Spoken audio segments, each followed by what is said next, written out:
Blockbuster movies don't get much more bizarre than Spider-Man 3. Big budget films can be bad, can be great, but they're rarely quite as weird as this movie, which, despite rumors that Sam Raimi wished to continue with the franchise, wound up being the final film in his Spider-Man trilogy. It was also reportedly one of the most expensive films ever made, with some speculation that the final tab for its production might have topped $350 million. Of course, it made that money back quite handily, producing almost $900 million in worldwide box office, despite undoubtedly being the worst of the three films. It's mostly a convoluted mess with too many enemies and almost no charisma on the part of its lead actors, apparently thanks to the fact that no one had a good time while they were shooting the film at all. It does have some redeeming qualities though, which of course means that it'll slot right into a regular feature we do here on screen. Ladies and gentlemen, your latest half-good film, Spider-Man 3.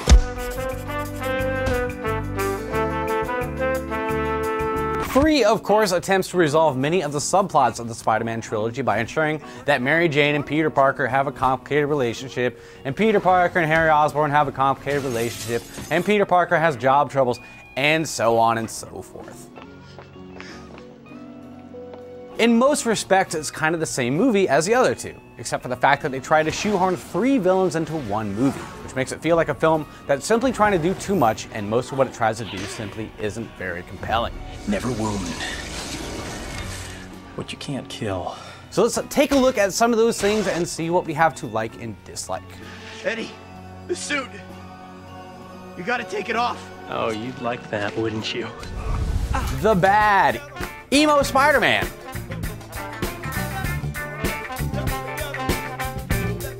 You knew this was going to be the first thing we talk about here, but yes, Emo Spider-Man is one of the worst ideas that any screenwriter has ever had, ever. We see the Venom symbiote fall to Earth early in the film, where it hops a ride on Parker's scooter and comes home with him. An entire hour later, just as the movie needs some kind of jolt to the storyline, it takes him over and turns him into Emo Parker. He suddenly grows a bit of mascara and a really shitty haircut.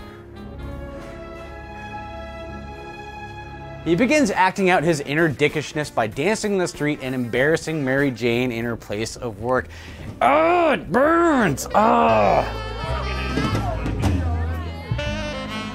Now dig on this. You don't wind up caring that Parker has been changed by the symbiote because he's not even so much evil as he is simply really annoying. The scene where he dances his way into a makeover is one of the most cringe-inducing, turn your eyes away from the screen scenes in the entire trilogy. Parker's ultimate triumph over the symbiote is also the scene of one of the trilogy's most amazing coincidences, as he removes the alien from his body just as his arch-rival Eddie Brock happens to be wandering around below, allowing it to find a new host.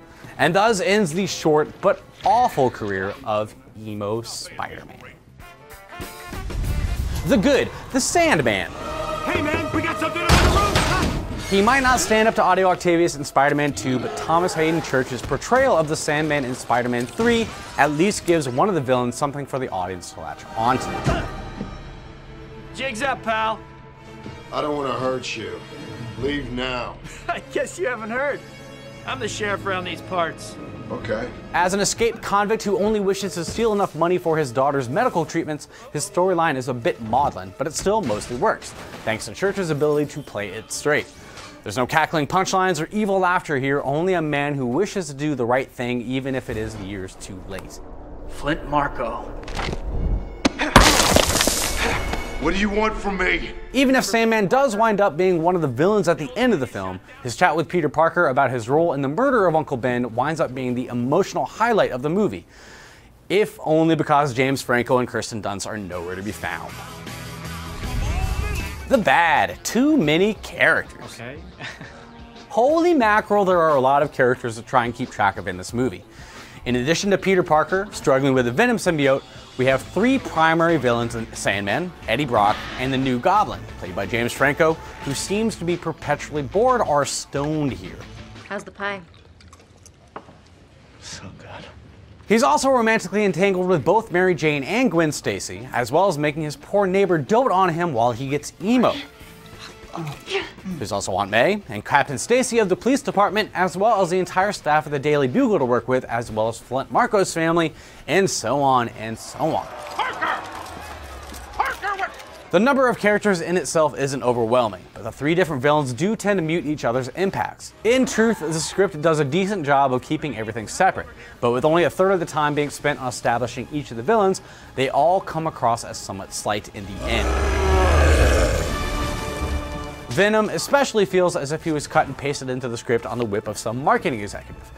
We have no idea what the symbiote wants or how it works. It's just one of those purely evil things that exist to be an antagonist, and in that sense is a pretty boring villain. I like being bad. It makes me happy. The good, the special effects.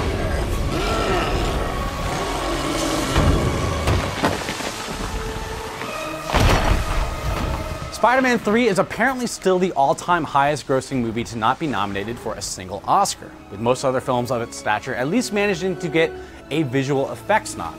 Its overall quality might have caused the Academy to not want to nominate it there, but still, some of the special effects here really are astounding, especially as they relate to Sandman.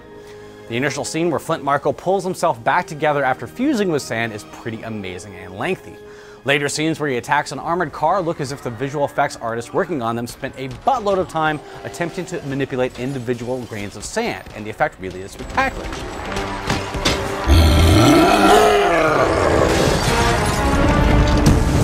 And it all comes to a head, so to speak, in the subway fight scene with Spider-Man, where I'm still not entirely sure how they managed to make it look like Thomas Hayden Church's head was being frictioned away by a subway train. It's still a movie that looks pretty spectacular, and it at least ends with a high-stakes battle sequence that feels appropriately epic for the end of a trilogy. It feels more ambitious than what Raimi and his visual effects people tried in either of the previous films, and despite being at the end of a not great movie, was still pretty impressive up on the big screen.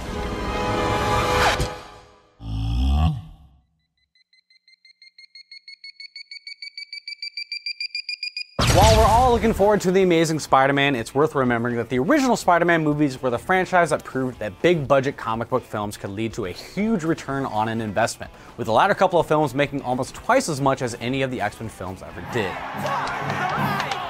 Without them, it's unlikely that Marvel would have bet $140 million on Iron Man, and we probably wouldn't be gearing up for the Avengers in a few months. Sadly, Spider-Man 3 was also a fairly bad conclusion to that trilogy, and although there was talk about making another film with Tobey Maguire and Kirsten Dunst, 3 managed to suck whatever energy there was in the franchise right out of the theater.